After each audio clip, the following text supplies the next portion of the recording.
एक माझ्यावर अशी जिम्मेदारी आहे की खुल्या वर्गातील मग ब्राह्मण असतील, वैश्य असतील, जैन असतील, जे जे कुणी असतील, जे खुल्या वर्गातले आहेत, मग ते मागासांमधले गुणवंत असतील, त्यांच्या अधिकाराच्या जागा साबूत ठेवणे, त्या अधिकाराच्या जागांवर गदा न येऊ देणे, ती एक जिम्मेदारी आहे। त्यासोबतच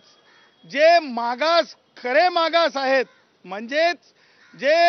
लोहार भाऊ असेल, घिसडी भाऊ असेल, जे दगड फोडत राहते, लोहार भाऊ असेल की तळपत्या उन्हामध्ये घाम गाळत लोखंडाला धार करत असते, मग तो वडार भाऊ असेल, मग तो सुतार भाऊ असेल, पटाशी घेऊन आपलं काम करत असते, मग तो नावी भाऊ असेल, तो कष्ट करत राहतो, मग तो मसनजोगी भाऊ असेल, मग तो मंदिरवाला भाऊ असेल, मग तो वेगवेगळे जे जात समूह आहेत, जे म्हणजे जे कष्टाच्या आधारे मागास सुद्धा आहेत, सामाजिक मागास आहेत,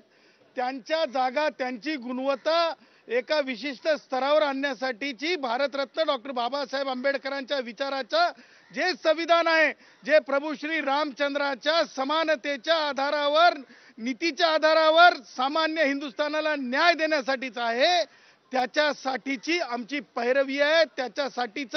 माझं आणि डॉक्टर जयश्री पाटलांचं रक्षणाची जिम्मेदारी आहे। म्हणून मला आज असं सांगायचं आहे की माझे मराठा भाऊ जे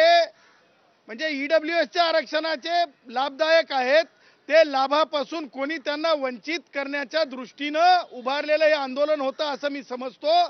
परंतु आज जर आपण जे नोटिफिकेशन पाहिलं तर ते नोटिफिकेशन नोटीस आहे, आणि म्हणून एकूण सगळ्या बाबींना सोबत घेऊन माननीय उच्च न्यायालयामध्ये लवकरात लवकर, म्हणजे काय काय चालू आहे मागास आयोगापासून ते